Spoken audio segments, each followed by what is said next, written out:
All right, good evening, everyone. Cool. So this is the international macro section of our IMIM Rising Star series.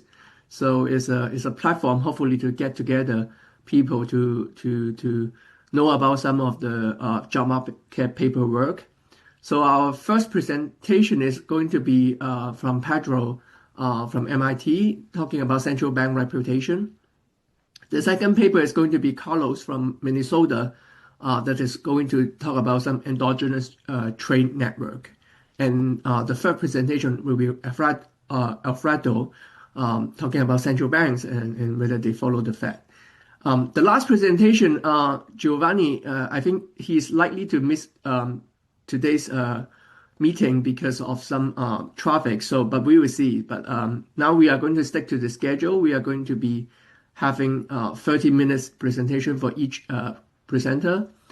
We will have like sort of 25 minutes presentation and 5 minutes at the end that we can have some very open discussion. Okay, Pedro, the floor is yours. Okay, thanks, Steve, and everyone for the invitation. I'm super happy to talk about my job market paper, co-authored with my classmates Tomas and Alex. Alex, he's also on the market. So in my paper, I'm going to talk about central bank reputation. So we all know here its reputation is central for the effectiveness of monetary policy. It will shape the inflation output trade-offs and the cost of stabilization. It's been a classic topic studied in macroeconomics since the 70s and the 80s. Kildan and Prescott, all these legends studying this topic. And debates around reputation regained some strength in the past few years. So recently, there's been a lot of discussion that central banks around the world lost reputation because they didn't react to inflationary pressures seriously enough, and then they had to gain it back. And even more recently, 3 days ago, the Fed voted in a very contentious vote to decrease rates. It was 6-3. And there were a lot of discussions on whether the central bank should decrease rates because they had good reputation, and many people fear that the central bank may lose reputation for being too soft on inflation that is above target. But what if we ask the traditional literature what they think about central bank reputation for the US? And we get a picture like this. Here we're plotting the 5-year on 5-year forward inflation expectations, which is the expected inflation between 5 to 10 years, which is a conventional wisdom to track to this literature to track inflation expectations. And they have been anchored and stable for the past 25 years in the US between 2 and 2.5%.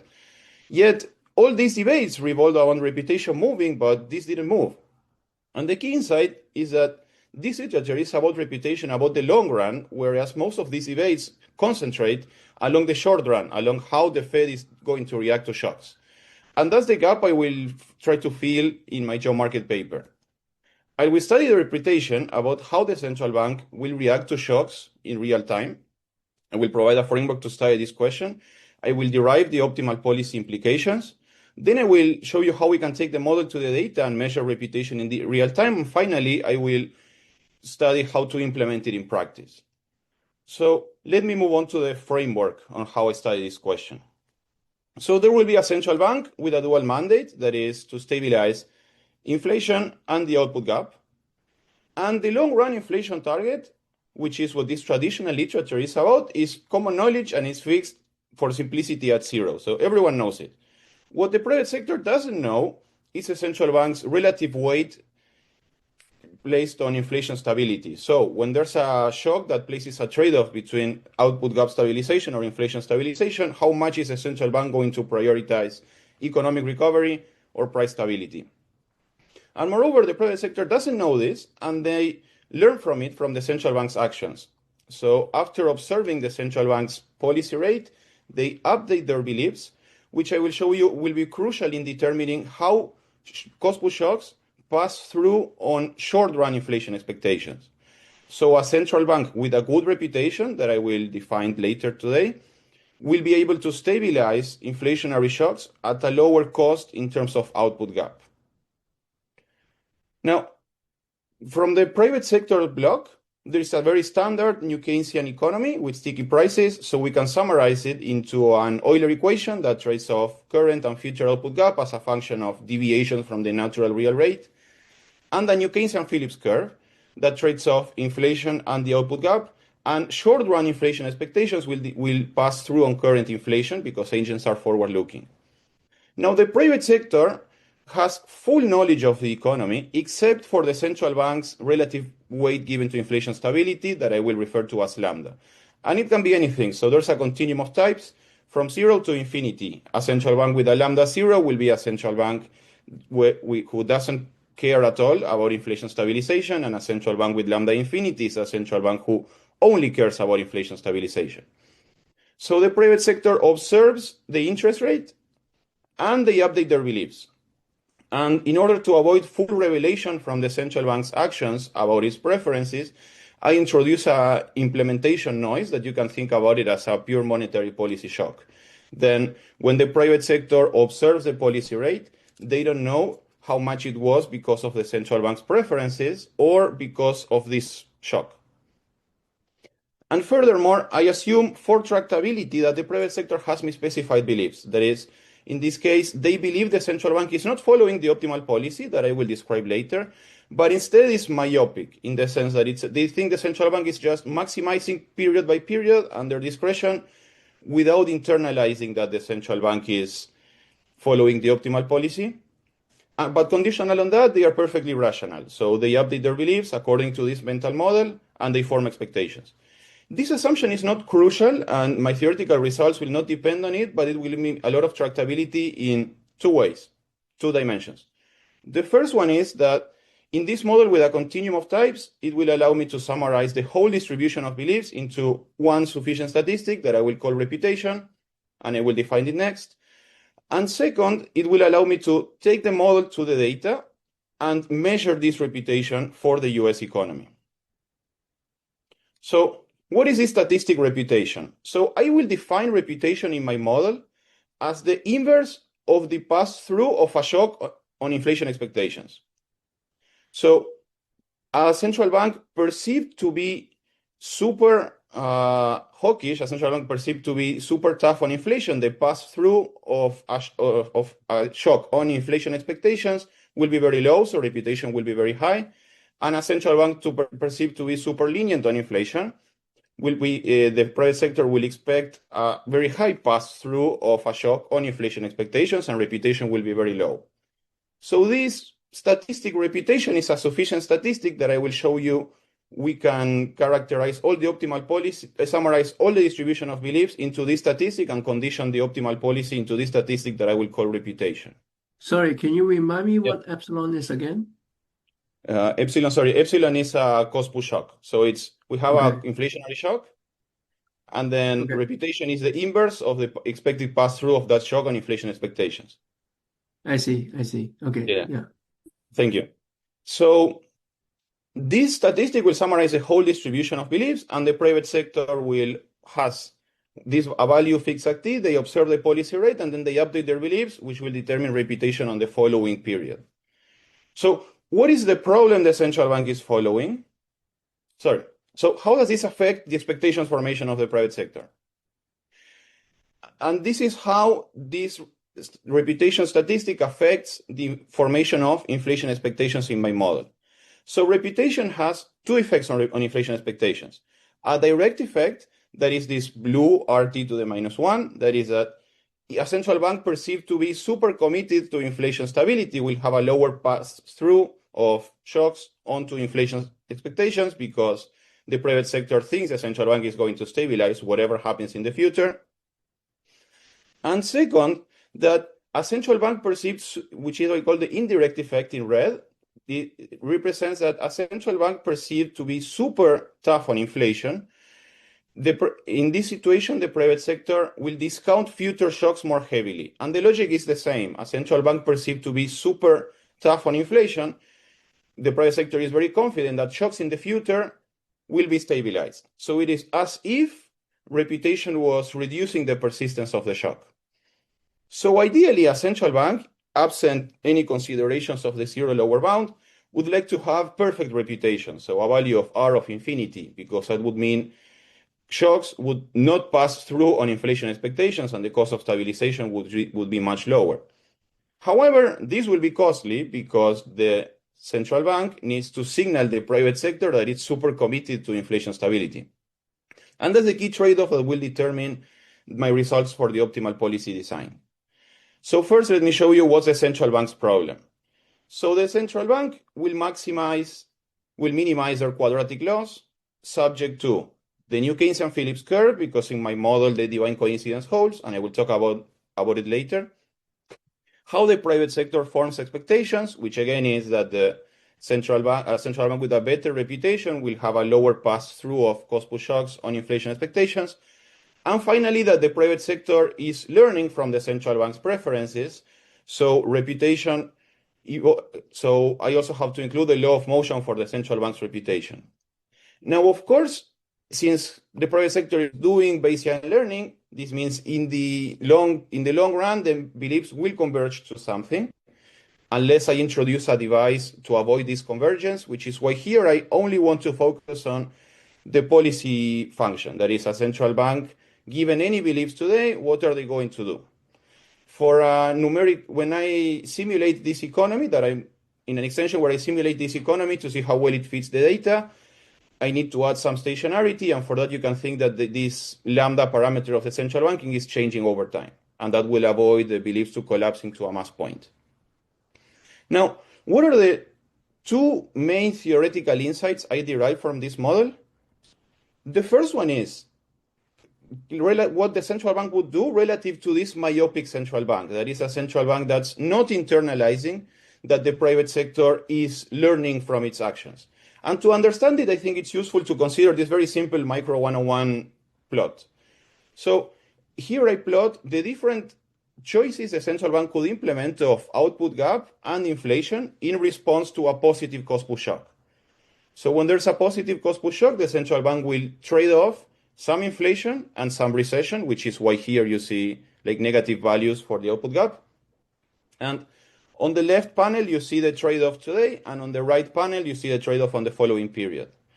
Now, given a shock, the central bank has to choose which point of the Phillips curve they want the economy to be in. That's the dashed line. So you can think about it as a budget constraint. Now, what would a myopic central bank do? That is a central bank that's not internalizing that the private sector is learning. They will choose a point like this. So that's the indifference curve of this myopic central bank. They would choose to trade off some inflation and some recession. That would give them some reputation in the future, and they would act in the future. Now, is this optimal from an optimal policy perspective? And the answer is no, because this myopic central bank is not internalizing that the private sector is learning from the central bank's actions. So in fact, the indifference curves of the central bank that solves the optimal policy look like this. Why? Because they internalize that if the central bank raises rates a bit more, so they implement larger recession and lower inflation, that would improve reputation in the future. And from this plot, on the left plot, we can observe that this is not optimal, being myopic. And what is optimal? Well, we have to pick the indifference curve that is tangent to the budget constraint. And that's this one. So the optimal thing to do for a central bank is to implement a larger recession and lower inflation. And what's the payoff? And what's the payoff of doing this? Well, we have to go to the following period. If the central bank does this, on the following period, they will have better reputation than if they acted myopic, which means a shock will pass through on inflation expectations less. And that effectively moves them to, quote unquote, a better New Keynesian-Phillips curve, closer to the origin. So the inflation output trade-off tomorrow will be better. And that's exactly what my first result. Relative to a central bank that's not internalizing that the private sector is learning, the optimal policy calls for overreaction, raising rates more in response to a positive cost-push shock to have a better inflation output trade-off in the future. Now, another comparison could be, okay, but how about what the private sector is expecting the central bank to do? You cannot surprise them all the time. And that intuition is correct. So these plots plot what the central bank would do relative to what the private sector is expecting them to do. So the left panel plots what the central bank plots what a central bank with a low reputation, what they would expect him to do. So the red dot is a central bank with bad reputation in response to a shock. The private sector will expect the central bank to implement high inflation and a low recession. And there, the optimal thing to do is to surprise them positively, that is, raising rates more than what they expected, implementing a larger recession and lower inflation to improve their reputation. And on the right panel, we are plotting what a central bank would do when they have high reputation. When they have high reputation, the private sector is expecting the central bank to raise rates a lot and implement a very large recession and very low inflation. So there, since maintaining this is very costly, the central bank will disappoint the private sector and raise rates by less than what they expected, losing some of this reputation. So, to sum up, relative to what the private sector is expecting, the central bank will manage their reputation. They will try to improve it when it's not very good, and they will quote unquote, try to use some of this reputation when it's very good. Now, so far, I only talked about cost push shocks, which understandable can be rare in the economy, although not recently, but over the past 25 years, they have been quite rare. So how about demand shocks? So in my basic model, the divine coincidence holds, which means the central bank can perfectly stabilize any demand shock they want.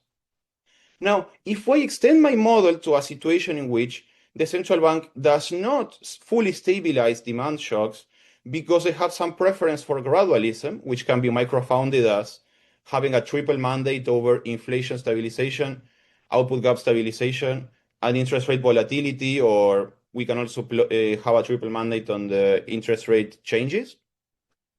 And the private sector is trying to learn about these parameters of how gradualist the central bank wants to be. Then the optimal policy is the same as the case with cost push shocks. So in response to a demand shock, say a positive demand shock, the central bank will want to raise rates more than a myopic central bank, not to signal a high commitment to inflation stability, but rather to signal that they are willing to move rates a lot to stabilize the economy, that they are not gradualist. And relative to what the private sector is expecting, they will manage their reputation. So if they have a reputation of being too gradualist, they will positively surprise the market. And if they have a reputation of being super gradualist, they will raise rates by less than the market expected. And intuition is the same. A good reputation here about the central bank willing to move rates a lot will anchor expectations about the output gap, not about inflation. Now, this model, under these assumptions, we can take it to the data. Sorry, how am I on time? Just to check. 5 minutes. You have about 8 minutes. We start from 5:02, so yeah. Okay, great. Thank you. So we can take this model to the data, and I'm not going to go into a lot of details due to time constraints, but this model, we can take it to the data, and we can directly measure this statistic reputation from cross-sectional variation in forecast. And the rationale is the following. So we cannot use variation in the realized values of output gap and inflation because both the shocks that hit the economy and the central bank's reputation are changing over time. So ideally, we would like an experiment that keeps the central bank reputation fixed, but induces some variation in the output gap and inflation. And that's precisely what we can do with forecast data. So under the assumption that we have a cross-section of forecasters at a period in time, and they all share the same view of the central bank, we can retrieve the central bank's reputation from a cross-sectional regression of forecast of the output gap and forecast of inflation. And in particular, a smaller coefficient will mean a central bank with a better reputation. And here the crucial assumption is that the forecasters believe the central bank is myopic. That, remember, was the assumption I had also for the optimal policy. And even though my results for optimal policy do not depend on this assumption, my interpretation of the empirics crucially relies on this assumption. So I estimate this new statistic reputation from the US economy using the Blue Chip Survey of Financial Forecasts from 1992 and 2024. And I document 3 facts. The first one is that the correlation coefficient between this statistic reputation and the traditional measures of long-run inflation expectations, such as the 5-year and 5-year forward inflation expectations or the long-run inflation expectation from TIPS, is very low. In particular, for the 5-year and 5-year forward, it's 0.05, meaning that we are capturing a different dimension of reputation. This reputation of how the central bank reacts to shocks in the short run is different to the long run perceived inflation target of the central bank. Second, I document that reputations anchors short run inflation expectations. That is, in periods in time where the central bank has better reputation, the pass-through of cost push shocks, in particular oil price news shocks, on short-run inflation expectations is lower. And third, that reputation responds to monetary policy surprises in the expected sign. So unexpected tightenings, that is when the central bank raises rates by more than expected, improve the central bank's reputation, but temporarily. Now, finally, my last part Sorry, is... how do you measure the reputation in the data? Sorry. So I estimate this regression, this cross-sectional regression of forecast of the output gap on forecast of inflation, and I recover the slope. And a smaller slope means a central bank with better reputation. I see. Yeah. You can think about it as the first order condition of a central bank under discretion. A central bank with a higher lambda is like a steeper relationship. That's basically what I am doing. Okay. But I mean, in the data, lambda is about supply, like specifically about. Sorry, in the theory, it is about supply shocks, but in the data, it would be just expected inflation, I guess. Well, so we need variation. So what I am exploiting here is precisely the correlation structure of output gap and inflation. So I am trying to identify that. So keeping the slope of the Phillips curve constant, this identifies their perception of the trade-off that's shaped by the central bank. Okay, I see. Yeah, that's basically what I'm doing. Yes, but I think that observation is pertinent. Yes. So actually, here this coefficient combines perceptions about the central bank's relative preference for inflation stability and also how gradual is they perceive it to be. And actually, in the time series, I don't have the figure here, but from the 03 to 07, when the central bank started raising rates, there were a lot of criticism that the central bank was raising them too slowly. And in my measure, you can see how reputation deteriorates in this time until the global financial crisis. And after the COVID inflation, you can also see that before Jay Powell did his Jackson Hole speech on the higher for longer, you can also see reputation deteriorating, and then you can see an improvement. Yeah. So the post-COVID period is a lot like the gradualism is kind of taking place for 2 years, and then the fast reaction is kind of, I don't know, overturning the belief that people think central bank is exactly. Yeah. Okay.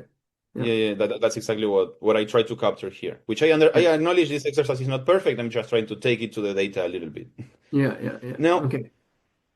Now, finally, what would be the lesson I would try to give to a central bank here? And one is, beware of being gradualist, which would be the traditional prescription of monetary policy, right? So use forward guidance to smooth the size of the shocks over time. And my paper here is a word of caution to say, look, if the private sector is may understand your gradualism as that you're not prioritizing inflation stability enough, not as forward guidance. So this gives you an incentive to react strongly, not to react smoothly over time. And second, implementing this might be super complicated because not only we need the Fed to have the correct DSG of the economy, but also they must have the correct DSG of how the private sector is learning. So here, in the last part, I echo on this old proposal of Rogoff of appointing a hawkish central bank to solve time inconsistency and try to see if this would work in my model. So if we delegate policy to a central banker that is more hawkish than the true central bank, so a central bank with a higher preference for inflation stability, but myopic, so they are not solving all the super sophisticated optimal policy, but rather just observe the shocks and raise rates, can this mimic the optimal policy? And what I do numerically is I calibrate my model and pick a central bank appointee that would generate the same reputation as a central bank following the optimal policy in the long run.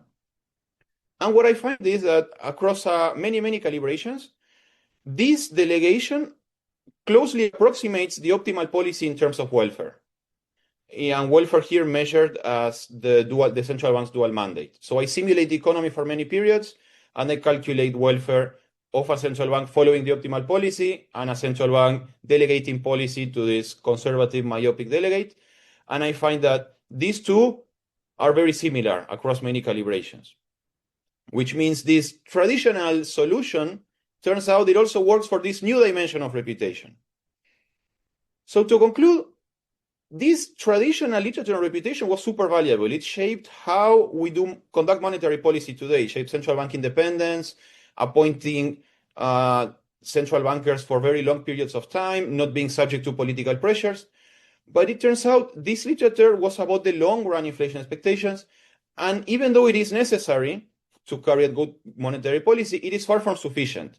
And what I try to fill, the gap I try to fill in my paper is the sufficiency. So this literature is missing this dimension, which is reputation about not whether or not the central bank will inflate the economy, but how it's going to react to shocks. And in my paper, I provide a framework to study this dimension. And theoretically, I derive the optimal policy implications. Empirically, I show you how we can measure it in real time. And finally, I document the welfare gains and how we can implement it in practice. So thank you. Awesome. Great. Perfect timing. And Oh, thank you. yeah. Is there any question on the floor? I have a question here. Inflation expectation from household or firms. So the empirical I use from the survey of professional forecasters, I forgot to mention that, sorry.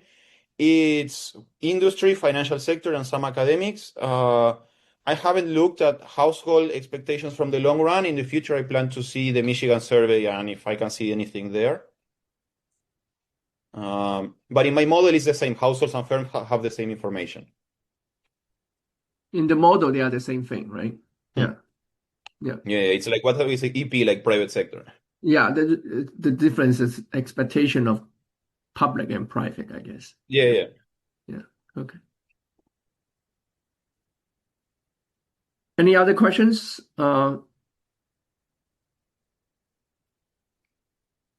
Cool. Very good. So yeah, thank you for the great paper. I think Thank you so I guess much. to summarize, I guess the whole thing is trying to add more aggressive to gain reputation. Exactly. Yeah. Yeah. If you care about And this dimension, you have to like be aggressive, not like take time. Yeah. And then the optimal trade-off, I don't fully get that, but that would change, how you react optimally. Yeah, exactly. Yeah. Cool. So we are going to have Carlos next. Carlos, can you share your screen? Okay, thank you everybody. Thank you for including the paper, and so let's go. So the starting point of this paper is a big literature in macro that try to understand how shocks propagate through input-output links. And we know that this transmission depends critically on the relation that firms have and how they use input for other producers in the production structure. However, those links are not fixed. They evolve over time, and in particular, what I study is how they change during the global financial crisis. And what I find is that during this period, some suppliers that were dominant in the supply chain lost market share in the crisis. And then the idea of the paper is to understand why. So to understand this process, I propose a model in which firms choose their set of suppliers from different locations and industries. And the key idea is going to be that when choosing suppliers, those firms are going to face a trade-off between expected cost and risk.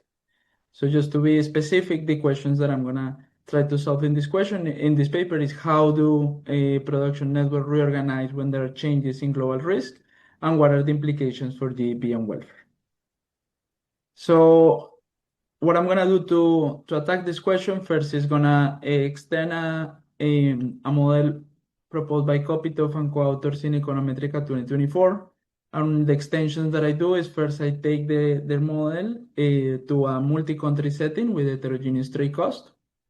I'm gonna introduce endogenous labor supply, and I'm gonna have incomplete markets across different countries. Then the first result of the theory that I can get from this is a gravity relation that depends on risk. And what this means is that you are going to have that producers want to buy more from suppliers that are geographically closer, as the transportation costs are going to be smaller. But they are going to take into account how those suppliers change the pattern of risk that the producers are facing. The second theoretical result is I'm able to provide some proofs for existence and some conditions for uniqueness that are going to be useful for my contrafactuals. And the third result, which is what allows me to rationalize the pattern that I observe in the data, is that sectors that are central in stable periods lose market share when global risk increases. And the intuition is as follows. During stable times, you are going to have some suppliers that are very productive or have low transportation costs with all the other producers. And those suppliers are going to grow big and become central in the production network. But that centrality means that their prices are going to start to move more with aggregate conditions because they have richer relations with the other producers in the world. Once, and the key idea is that at the beginning of the crisis, if producers understand that the global risk is rising, then those suppliers are going to become less, those central suppliers are going to become less attractive, and as a result, they lose market shares. That's from the theory. Then I go to the quantification. I combine the model with data from the war input-output data that provides information on different countries and different industries in a set of on a panel of countries, and then I'm gonna take that data to study the main exercise of the paper, which is what happened in the global financial crisis. The first thing that I do is confirm that the model prediction aligns with the data, and then I take the model to quantify what are the implications of the network organization for the crisis. And just to give you a number, what I find is that 1/5 of the GDP decline that we observed during the crisis comes from the network reorganization as opposed to a transmission of shocks. Then in the paper, I have a trade policy exercise. We will see if we have time to see it today, but you can find it in the paper. The idea there is that I see how the equilibrium change when we have lower distortions to trade. And what I find is that because we have incomplete markets, there are losers and winners across countries, and also that on average, the welfare increase because lower distortions to trade mean higher efficiency, which allows those producers to increase production and consumption. But this comes to the cost that aggregate risk increases. Okay, so let me jump into the model. So I said I'm gonna have set of countries, 43 countries, and J industries. So the main unit of analysis is gonna be the country industry pair. Then in each country is gonna be a representative household that supplies labor and consumes a final good. Then it's gonna be one intermediate and one final good producer. Both of them are gonna have constant return to scale. And every period there is gonna be trade balance between the representative household of each country. So this is the very specific way that the market incompleteness is taken in my model. The uncertainty here is gonna be productivity shocks. So the productivity of the intermediate good producers is what changed, and the variance of those shocks is changing over time. Okay, and then the key structure of the model is that each period, both type of producers are gonna have a two-stage problem. In the first stage, facing uncertainty about the productivity shocks, they have to choose the network or the production functions.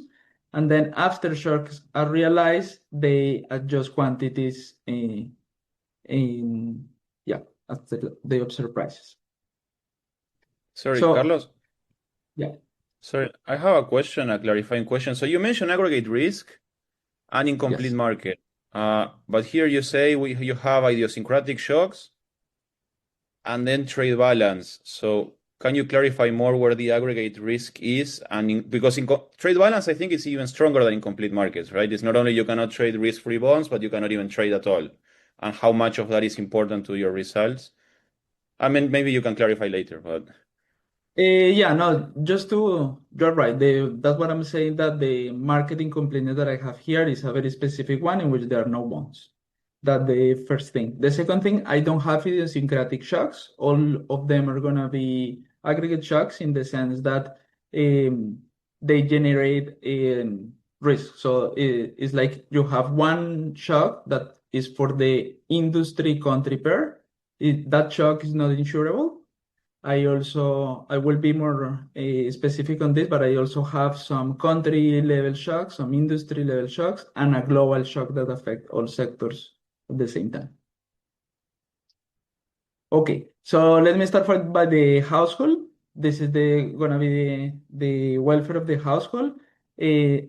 Just to clarify, in the model, there's not gonna be any dynamic choice. So you can think this like a repeated cross-sectional, and welfare is just the sum of the value each period. Then consumption and labor. Sorry, and the other thing is that I have GHA preferences over labor, which is gonna be important. And then the choices of the household, which is consumption and labor, is made after shocks are realized. And also because we don't have any bond, then at each state of the war, this budget constraint should hold. Then the other thing that we need from the household is the pricing kernel, which is the marginal utility at each state of the war, and this is gonna be what the producers use, or the producer of each country is gonna use to maximize profits. Okay, the second set of agents in this economy are the producers. So this is in this slide, I'm gonna show you what is the production network. So the first group of producers that you have is the intermediate good producers. Those guys use labor with a fixed share, and then use inputs from all industries and countries in the world. And then the idea is gonna be that they are gonna choose these eta parameters in the first stage. That choice of the network will also affect their productivity. So the productivity of those producers have two components. One is stochastic component, which is the epsilon. I'm gonna be more specific on the decomposition than I do on this. And the second is the endogenous component. So the idea here is that they are gonna, yeah. No, nothing. Sorry. Okay. So the idea here is that we have ideal technology that specifies a vector that is gonna maximize the utility, the productivity of the producers. And when those producers move from the ideal technology to adjust their portfolio of suppliers, they are gonna pay a penalty in terms of productivity. Okay, the second set of producers are the final good producers. Those don't use labor or anything. They just combine intermediate goods into a composite final good. Okay, so let me now go to the problem of this producer. So I'm gonna Sorry, start just a very dumb question. So the cost of forming a network is this adjustment cost? yes. The benefit of having a network is I'm able to use that particular producer. Can you repeat the question, sorry? What's the benefit of forming a network that now I can source from that particular goods? Yeah, the benefits are gonna be that you can buy from suppliers that are cheaper in expectation, or suppliers that give you, or whose prices give you a better insurance. Maybe in the next slide when I describe Okay. the term will be a little bit more clear. Okay.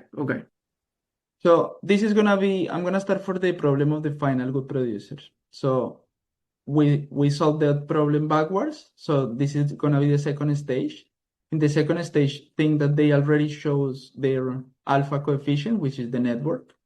And then they're gonna just adjust the quantities once the shocks and the prices are realized. So this is gonna be the profits in every state of the world. And in the first stage, what they're gonna try to do is to maximize profits. Okay, and here is what the choice of the network is key, because when they change the set of suppliers, they change the exposure to each good in this economy. And they also are choosing their endogenous productivity. So this is the problem that they are solving. Does it solve your question, Steve? Yeah. Okay. Then when they compute these profits, they are gonna use the pricing kernel of the household of each country. And here is where the market incompleteness start to playing a role, because in a world with transfer, we will have that the pricing kernel will be given by the marginal utility of the world, let's say.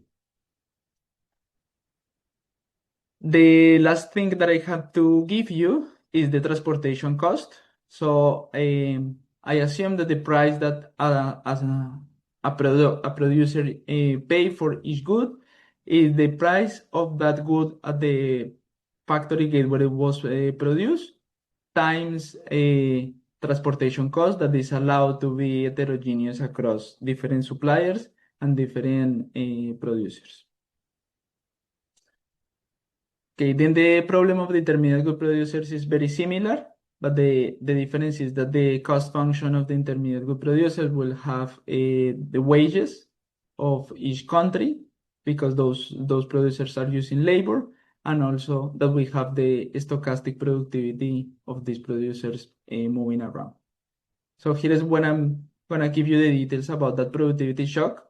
So what I assume is that the productivity shock of a country industry pair have these four components. One global component that will affect all industries and countries in the world, one country-specific shock, one industry-specific shock, and one that is specific to the pair. And then the variance of the global component, the country component, and the industry component is changing over time. All this process follows a R1 process. So basically that is the model with that you can define the competitive equilibrium and so on. So now let me start to describe you what is the equilibrium. So again, we are gonna start for the second stage. So here the network is fixed. I'm gonna call ST the network, which contains all the alpha and eta coefficients, which are all the production functions of intermediate and final good producers. So given the network, we rely on the literature to know that the price of each good is going to depend on the productivity shocks of all country industries in the world, combined using the Leontief inverse. And what this Leontief inverse capture is the input-output links between the producers, but it also compute the transmission of second, third, and infinite order. Okay, so this is relatively standard for those of you that are familiar with the literature on production networks. What I'm gonna do now is, given the second stage, go to the choice of the network. So the first main result that I'm gonna show you today is that you can show that the problem of the network can be written as a minimization of a quadratic loss function. So let me call M being the choice either of the final or the intermediate good producers. And then the optimal choice will solve this minimization. This minimization have two pieces. The first piece is how far is the network that you are choosing from the ideal technology, because this will give you the cost in terms of productivity. And the second piece is what is called the risk-adjusted prices of each supplier. And what it captures is that when you increase your intensity or the intensity at which you use one supplier, what you are doing is choosing your exposure to the expected prices. That expected price should be adjusted for the transportation cost. And you also will have into consideration how that supplier provide or the movements in the prices of that suppliers change the risk of your household. So the idea here, PC here is the price index of the final good at country C, and what matters is how that price index covariates with the price of the supplier that you are analyzing.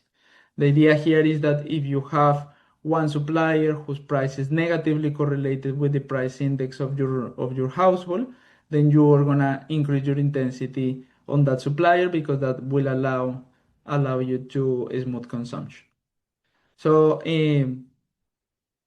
compared to Kopitov and co-author, which is the reference, what I'm introducing here is the heterogeneous trade cost, and also that we are gonna have different choices of the network for each country, depending on how the price of the supplier covariates with the price index at each specific country. Carlos? Yeah. Carlos, can I ask a question? Yeah. Does market completeness affect one of these terms, or or how does market completeness affect the terms here? The market completeness enter in the covariance of the price index of each country with the supplier. So the reason that what matters from the choice of the network is the price index of the country is because there are incomplete markets. If you were to have a way to risk sharing between countries, then maybe this price index doesn't matter, because what will matter is what is the global consumption at each state of the world, or the global production. Thank you. Does it make sense? Yeah.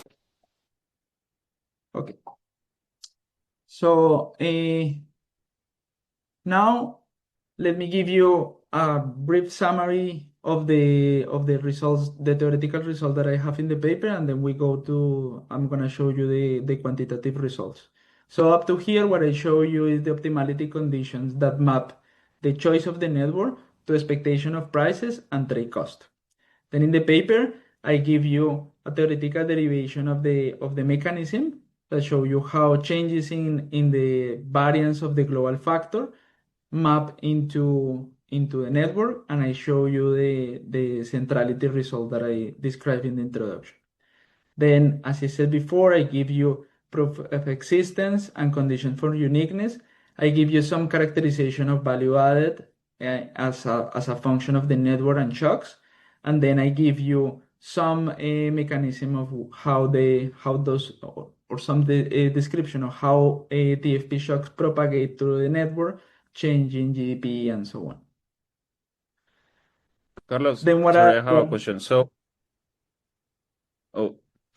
Yeah. So what you're saying basically is centrality is not the correct statistic, and we should look at this covariance between centrality and risk, right? So you can come up with like a risk-adjusted centrality measure or something that will determine everything, or it's just like an extra dampening effect, or how does it work in the theoretical result? In the theoretical result, what I want to show you is that this covariance depends on the centrality of each sector. And in particular, what I show is that covariance increases or is higher for central sectors. Okay. Thank you. That means that when you choose the M, you are gonna put lower weights on those sectors. Okay. Yeah. So then in the calibration, what I need to do is first to estimate the productivity shocks. To do that, I combine the observed network with data on value added. I invert the model and I get my productivity shocks. Then I do some exercises in which I can compute time changing expectations. This come from the R1 processes, and then I do a decomposition to estimate the time-changing variances. The second thing that I need to do in the calibration is to estimate the structural parameters, which are gonna be for me the kappas, which are the adjustment cost in terms of productivity from changing the network, and the risk aversion of the household. So for that, I use the structural relations between the network and the distribution of prices.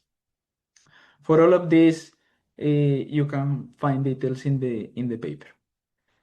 But now let me actually skip this. Those are just the parameters that I get from that estimation. So what I'm gonna do now is just use this time to show you the results.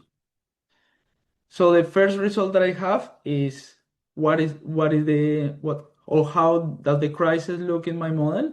So I'm gonna show you first the estimation of the global innovation, and this is the realization of the shock. So what you can see is that according to my estimation in 2009, the productivity of that global factor was very low.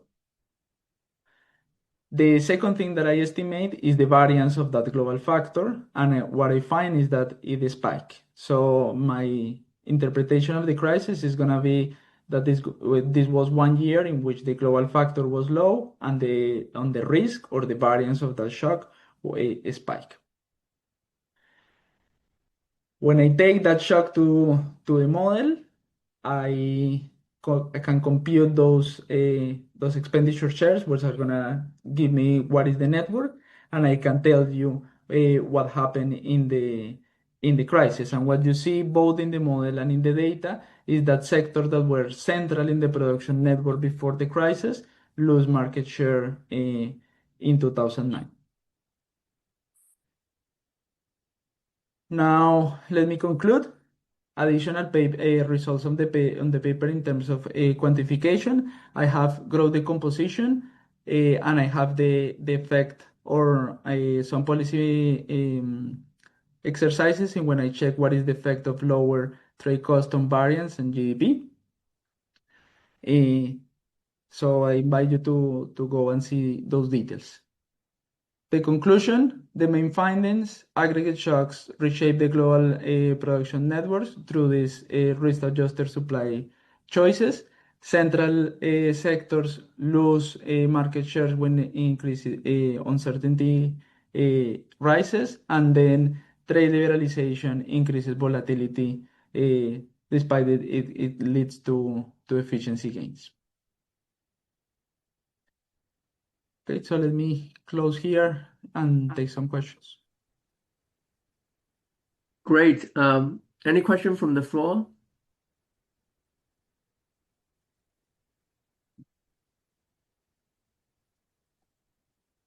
Okay.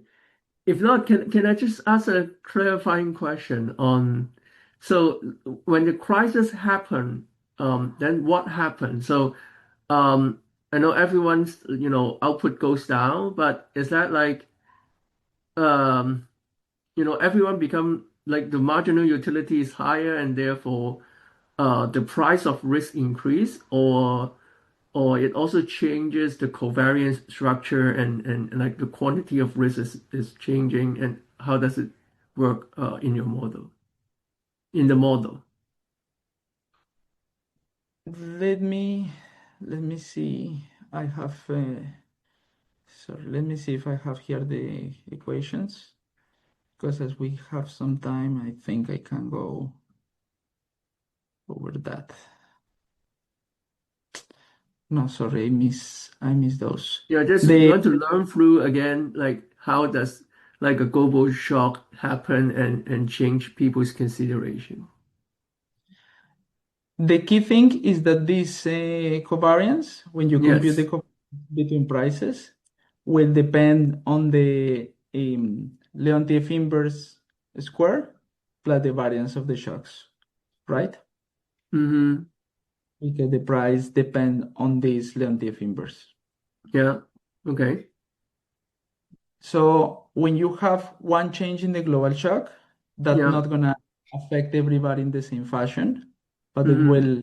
The effect is gonna be heterogeneous dependent on the values that you have in this Leontief inverse or in this matrix. The idea that one global shock will affect more sectors that have deep connection with other producers in the economy because those sectors are gonna have a stronger transmission of shocks. Then in the first stage, ex ante, you want to avoid those suppliers because you know that when the variance of that global shock rises, then they're gonna become relatively more risky. I see. So my interpretation, it changes the quantity of risk. The moment, I mean, the global shock hit, and I don't know, supplier that are more central is getting hit more, and it changes the Leontief inverse of these firms, and therefore it changes. If I'm buying the same thing, it changes the quantity of risk, the amount of risk that I'm bearing if I'm still going to get supply from this particular company, right? It's not about I get hit and then my marginal utility go higher, so I'm more like effectively more risk averse and something like that. No, it's that you want Or to. is this effect also there as well? That should be there, but the key intuition, I think, is more about that the relative risk of all those suppliers move. Okay. So yeah, I'm gonna react more to risk, but You're right. also the comparative advantages across sectors that in this model depend on the covariance of the shocks and the equilibrium network change as well. Mhm. Okay, any other question on the floor? I'm definitely not a person that read network paper at all, but it's good to have a endogenous network. I think is one very important topic in the literature. Thank you. Thank you, everybody. All right. If there's no other question, we will move on to the last paper. So I can confirm Giovanni is not coming. So we'll have our last paper by Alfredo. Thank you for inviting me, Steve. It's a pleasure to be here, and well, let's see how it goes. All right. So again, thank you so much for being here. It's a pleasure to present my job market paper, The Central Banks Follow the Fed. This is joint work with Sarah Pelling, who is also a PhD student at UC Berkeley. And in the interest of time, I decided to omit part of the motivation because a lot of us work on central banks and a lot of us work on the Fed. I mean, like Pedro at the start presented his paper and talked a lot about the Fed, for example. So in short, like what this paper is about answering the following two questions. Do central banks around the world respond to US monetary news? And if they do, to what extent and why they do it, right? And so this is a very important question in the sense that people have focused a lot on the global spillovers of US monetary policy, but there's like this very important agent in the global economy that is usually neglected, right? Because depending on what central banks do after the Fed decides something, you may have that the global reach of US monetary policy may be amplified or may be shrink.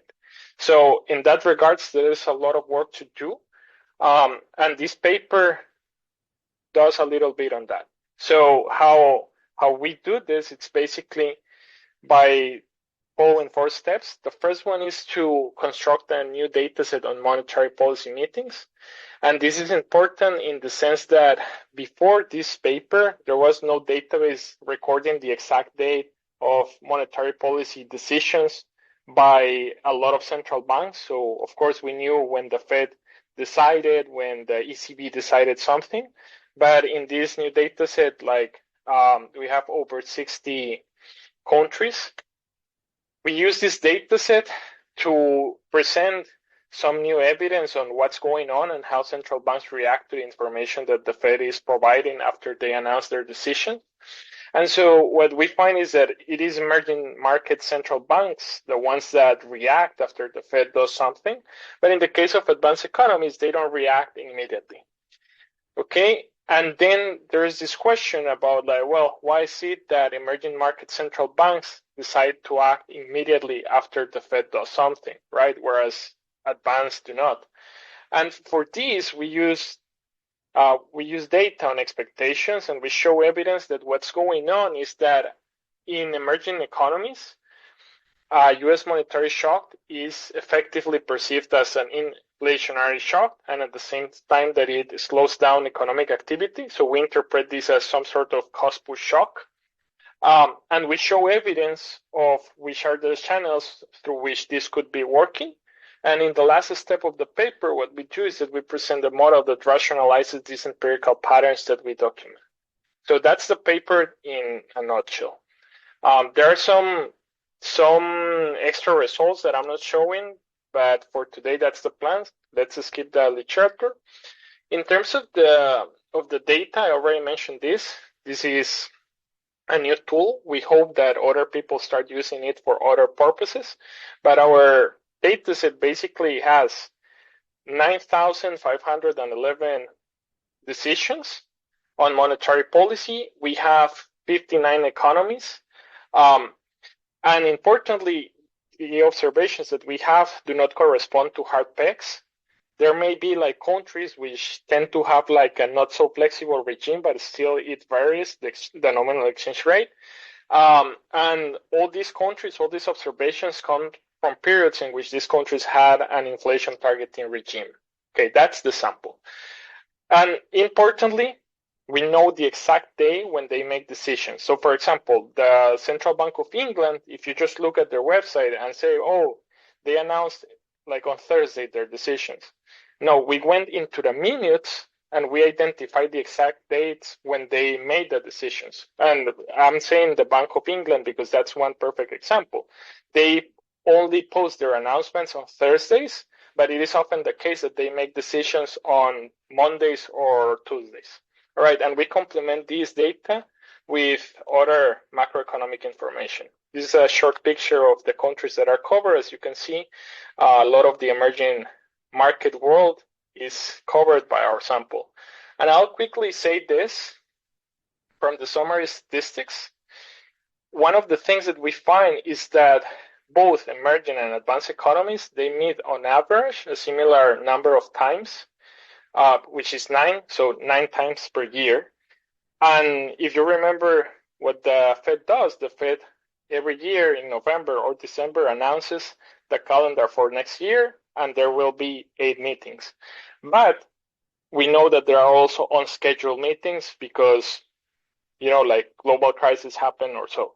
So this already tells you that, it's very interesting that they meet on a similar number of times per year. And the other fact that comes easily from this data is that basically after the Fed meets, like 60% of the emerging market policy decisions are made right after the Fed meets. So I'm going to talk about that immediately because then comes the question about like, well, we have this data, so what can we do? Do central banks follow the Fed? I think that this is a very important question. And what we first document is a pattern about bunching.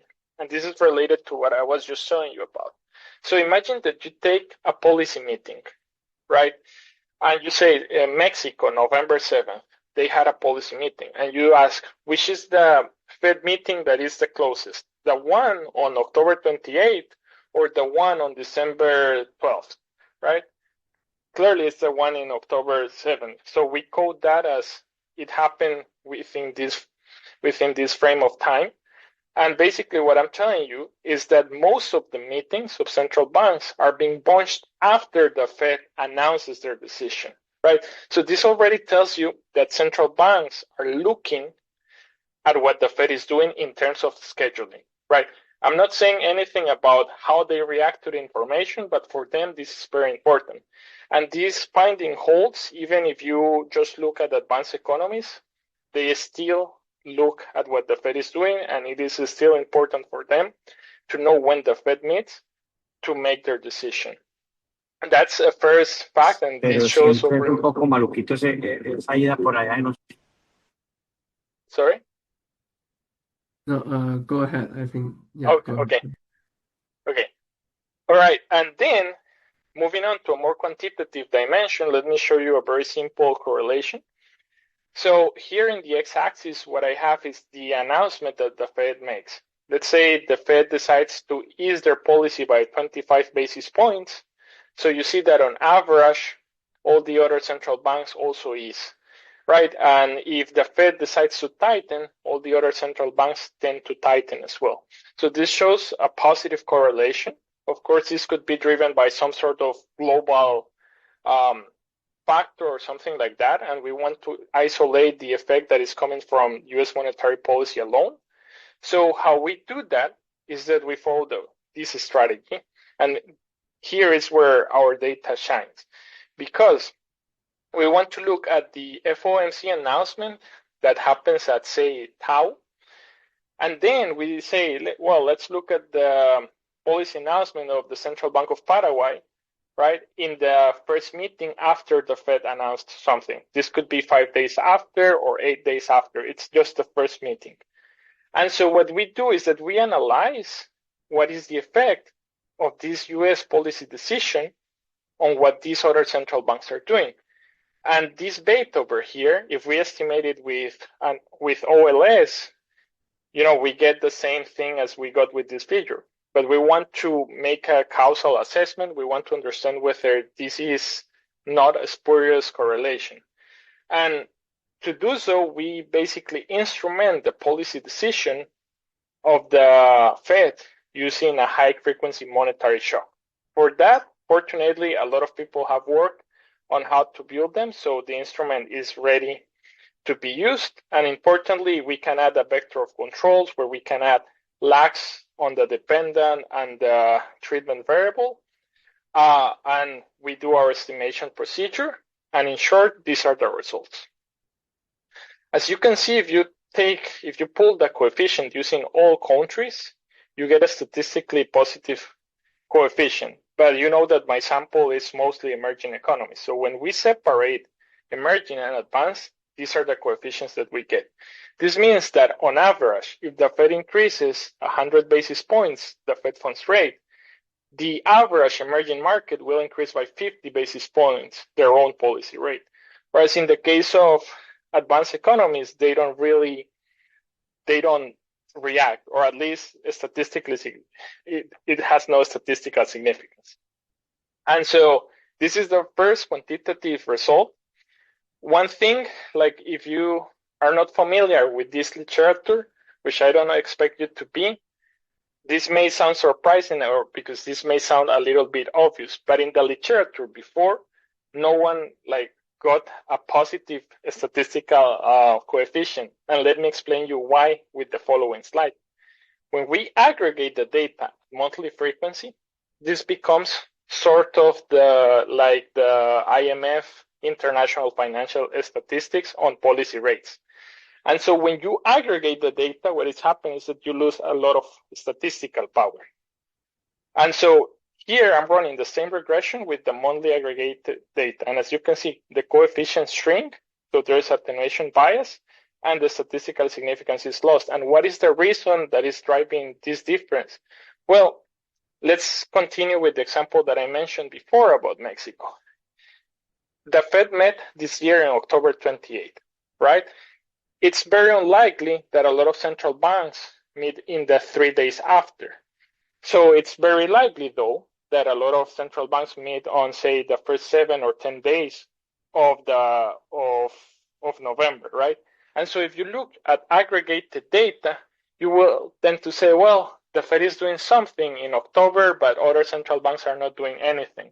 So this already introduces a lot of noise, a lot of bias into the estimates, and you lose statistical power. Instead, when you actually look at the dates of the decisions, you are able to disentangle the true effect that the Fed has on these policy decisions. So that's one thing that I would like to highlight about the data. There are some, if you look at the paper, there are many other results that make use of this data, and we document very many interesting patterns. But now the big question here is, why is it that emerging markets and advanced economies, why is it that their central banks do not respond in the same way to whatever the Fed is doing? And this is precisely the third part of the paper. And what we do here is that we use macroeconomic data. Sorry, can I ask a quick question Of on course, the last regression? on this one, Yeah, no, the one before. of course. I guess, I mean, for example, some emerging countries, they are kind of like preempting what the Fed is doing. But those are not going to be captured here, right? What I'm saying is part of, I mean, advanced economy maybe not showing up in this regression could be sometimes they're just preempting the Fed a little bit, right? Yeah, I mean, like as I'll mention to you, like I have an explanation for why this may be, but my paper is just one out of the many, because I agree with you that would be a different angle that one could use to explain part of it. Okay. Yes. So moving on, Yeah. here's the explanation. All right. So these are some local projections. So basically, this is the outcome variable. If you're familiar with local projections, you know that this beta H over here, it measures the impulse response of the outcome variable after a shock, in the treatment variable. And so in here, like what I do is that I use as outcome variables the consumer price index, the nominal exchange rate, and unemployment. And as you can see here, in the case of emerging economies, and innovation and exogenous innovation in the federal funds rate basically increases very quickly the level of the consumer price index. So therefore, there's more inflation in the economy, right? In this sense, you can think that it's already inflationary. What's also interesting is that both in emerging and advanced economies, there is a depreciation of the nominal exchange rate, right? But this graph over here, the one on inflation, is telling you that where we see a pass-through of this depreciation, it's actually in emerging economies. This already tells you that there may be more exposure of the emerging economies. Okay, sorry, can you remind me what's going on here? Is a tightening U.S. shock? Yeah, U.S. tightens. Okay. And then there's more inflation, right? Okay. Even in emerging, yeah. All right. Which is interesting. I don't know, like why is inflation going up? Yeah, it's very interesting because, like if you think about it, it's like the Fed is tightening. And I'm telling you that the emerging market central bank is also tightening, right? Yeah. I thought, I mean, I would have thought a lot of empirical estimate actually show the CPI in the emerging countries is going down. No, not necessarily. Yeah, I know, like there are a few estimates that I would say that, like it's a little bit ambiguous. If you do like a meta study of all the studies, they are all over the place. Yeah. These are the ones that I have, and I think that these are the best, right? And the one that you are here, this is the Bowen-Swanson shock. Okay. That's correct. That's correct. Okay. Yeah. And well, as because these Alfredo, graphs there. Yes, Pedro. Sorry to interrupt you. So, did you also do the exercise for the current account? Because one explanation, if I ask Helen Rey, she would say, yeah, but a Bowen-Swanson shock triggers a risk off from emerging markets to central markets, and that's what you would be capturing here. Is that what you have, or did you do it to like test that hypothesis? I mean, like, can you rephrase the question in a different way? Yeah. Maybe? So I remember this literature that I'm not an expert in this field, but when the US like has a tightening cycle, you have a risk off from arbitrageurs who are doing like carry trading, like Costa Rica, Colombia, Chile, and then they go back to the US. And that's because like these countries are net borrowers from the US, so people who are arbitraging in emerging markets, they have a risk off, they go back to the US and start arbitraging in the US. And that maybe could be a rationale from what you see. and that they are not arbitraging in advanced economies, and perhaps that could rationalize what you have. Is that Well, we something you run explore? this. Yes. So I have two pieces of evidence for this. So I did run the same exercise on many macro variables. One of them was the trade balance, and I did not find any effect. This is, if you look at, say, Giovanni Rico's estimates, he doesn't find any. I think that people have not really found anything on the trade balance. We also do another exercise that maybe I'll tell you like in 3 slides when you see the exact exercise. And the part of the debt that countries have in dollars does not seem to be like really a trigger. Anyways, in the interest of time, let me explain this part, because one thing is the realized variables, right? Another thing is what is going on with the expectations, because speaking of Pedro, in his presentation, he talked about the role of expectations, right? So when a central banker decides something, they are not really thinking about some sort of ex post realized variable. They are thinking about what people think will happen. So we look at the expectations, and what we do is that we use data from consensus economics, and we look at the observations in which there's only one FOMC announcement between 2 consecutive rounds of the survey. And we look at the revision and how this revision in expectations for several variables changes after a US monetary decision. And the results are basically the following. In terms of inflation, in emerging economies, people are expecting more inflation, right? So if the US tightens, then emerging markets are expecting it to have more inflation, whereas in advanced economies, they don't expect that. In terms of depreciation at different horizons, there is expected to be more depreciation, right? But we also knew that this was the case for advanced economies, and that didn't really matter. And in terms of growth, it is only emerging markets, the ones that are affected. There is expected to be an economic slowdown after this shock. And again, this is all using the Bauer-Swanson shocks, so like the estimates can be interpreted as causal. And how we interpret this is as a cost push shock, because you have more inflation, but you have less economic growth. I'll skip this in the interest of time. So the hypothesis that we set forward is basically saying like, well, if the Fed is tightening, then this is going to be inflationary for emerging markets, but not for the advanced economies. The evidence already tells us that that's the case, right? But there's another part that should be true. If this were true, then you would observe that central banks in emerging economies that are more exposed to the fluctuations in the nominal exchange rate, which can be induced by a shift in the US monetary policy, are the ones who are going to react more aggressively to whatever the Fed is doing. So, for example, you can think of countries like Uruguay, Costa Rica, or even Mexico, where firms, although they sell a big chunk of their output in local currency, they have a big share of their debt denominated in US dollars. Right, so if there's a depreciation, for example, they are still earning in the local currency, but suddenly they have to pay more for their debt service.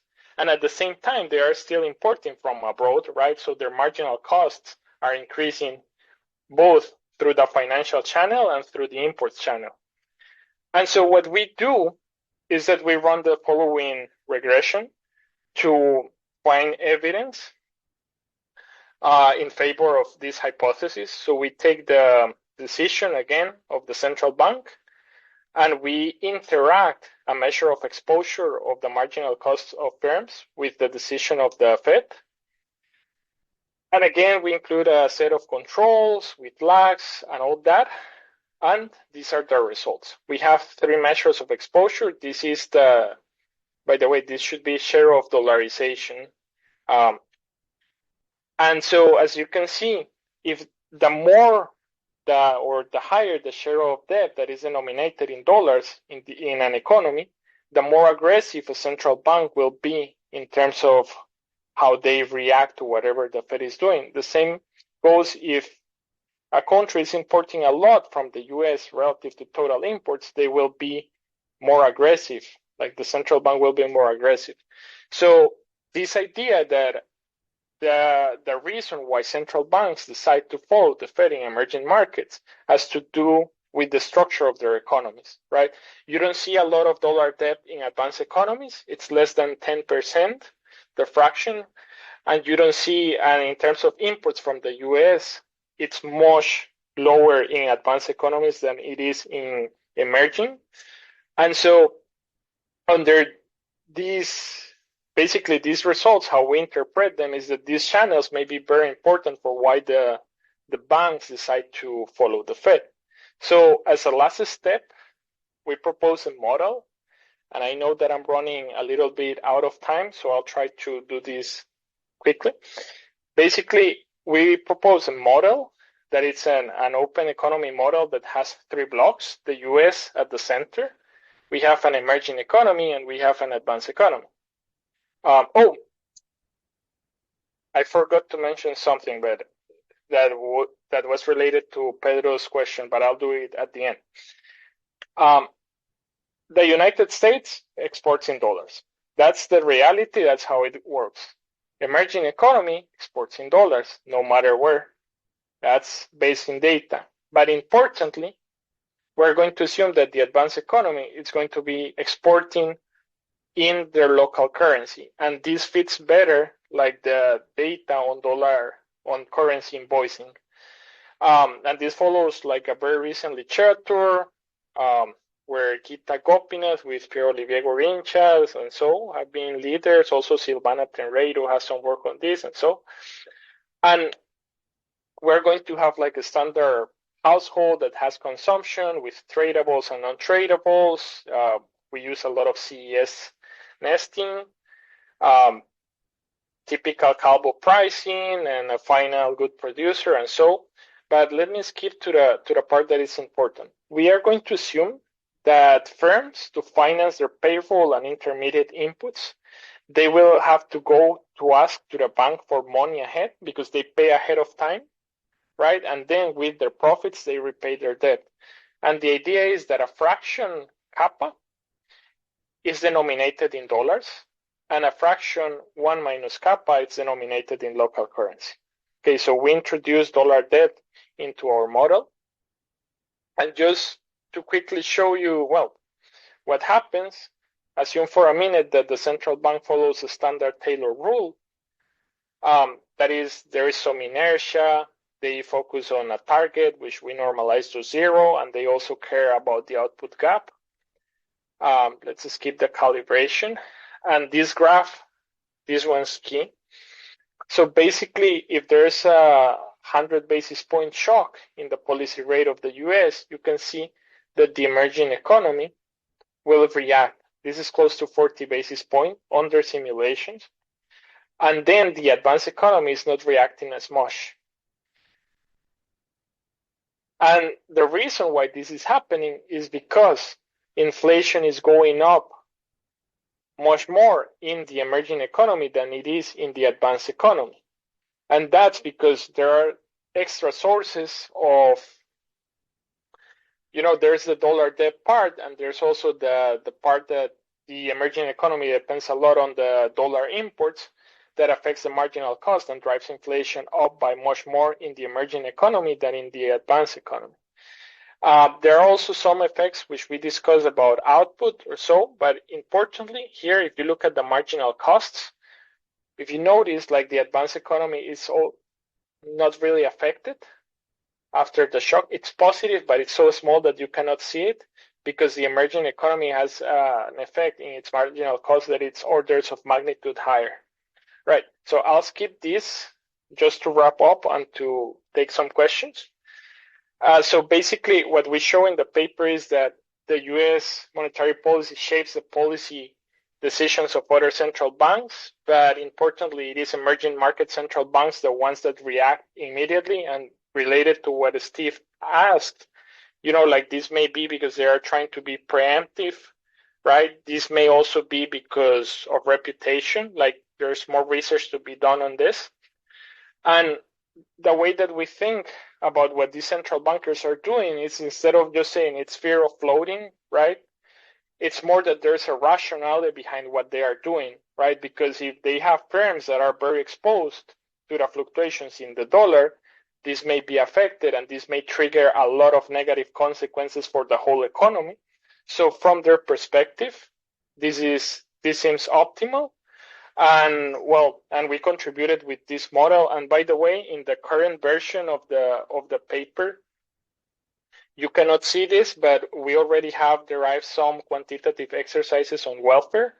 And we have, like, basically the empirical coefficients on the Taylor rule of emerging economies seem to be very close to the theoretical coefficients that would maximize welfare in the case of a US monetary policy shock.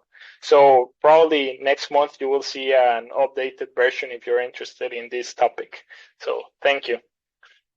Okay. I guess, yeah, I mean, to summarize, I guess the key mechanism in the model, it seems to be the dollar appreciation is passing through to the import prices through DCP, right? And so that raise the marginal cost of these firms, and also the partially dollar debt, the tightening of the rates and makes the dollar borrowing more expensive, right? Yeah, one thing that I would like to mention is that, like, here I'm talking about emerging economies as if they were all the same, right? And so, for example, Pedro was asking about this part, about what investors may be, like taking money from Chile or so, because there's like a high share of dollar debt. Yeah. This exercise in here, it's actually one that is very interesting, because when we run this exercise using as the measure of exposure the share of dollar debt of the government, we didn't find any any statistical evidence. I mean, like, this is not the perfect test, of course, but at least with what we have and the best that we can do, it doesn't seem to be like a mechanism that matters much. And if you ask me, I'm under the impression that these emerging market central banks have improved so much, like these emerging markets have become so stable during the last 30 or 20 years, that now they tend to act more like, they tend to do monetary policy that is in line with what economists would recommend, right? It's not, there's more independence and so. And I do think that they care about their own structural features, right? I'm going to send you one of my own paper, but the thing that we find is kind of is about the advanced economy, but we actually find the U.S. policy rate gradual cause other advanced economy policy rate, but it's totally different, a different topic. But that is something I have tried to figure out some correlation. But yeah, I will send you the paper. We don't have it formally yet, but yeah. Yes, Steve, actually, I mean, like, I don't know if this is going to be recorded or not, but yeah, well, so, it is, so. well, okay, it doesn't matter. So about these monetary policy shocks, I think that there's a huge debate on the validity of the Bowers-Swanson shocks, for example. We use them as our benchmark because that's the state of the art, but I do think that people have questioned the validity of these shocks for several reasons. And if you ask me, like, I'm not like a huge fan of these shocks. If you use, like, for example, the Gertler-Karadi, or if you use the Nakamura-Steinson shocks, even for the advanced, you do find that they follow. And I think that would be sort of in line with what you're saying. I see. It's just that I think that there, like, when we were thinking about this, we were like, no, our paper should focus on this small thing, because otherwise, like, these are two very different literatures to tackle them both in a single paper. I see. Okay. Yeah. I will send you the paper anyway. But I see. Cool. Any other question from the floor? All right. Okay. Thank you so much. it's a quiet Sunday, and everyone is kind of like at dinner time. Cool. So again, thank you so much, Pedro, Carlos, and Alfredo. I think this is an excellent section. Excited to see you all in future conferences. All Thank you right. so much. Yeah. Thank Good you luck for for the the job invitation. market, and we will see again soon.